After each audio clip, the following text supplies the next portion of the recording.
Les Autrichiens face à leur passé pour les 80 ans de l'Anschluss, l'annexion de leur pays par l'Allemagne nazie.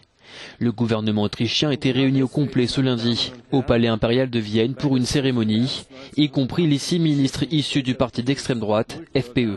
Des ministres cibles évidentes du discours du président, écologiste, aux accents de mise en garde.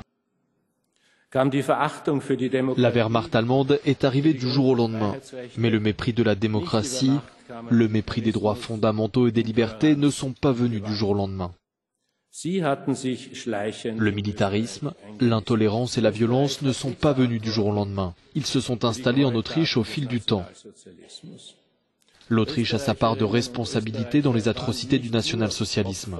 Les Autrichiens n'étaient pas seulement des victimes, mais aussi des auteurs, souvent à des postes à responsabilité.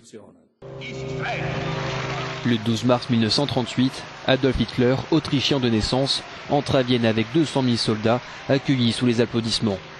L'Autriche, qui s'est longtemps considérée comme la première victime du nazisme, a commencé son travail de mémoire seulement 40 ans après la fin des événements.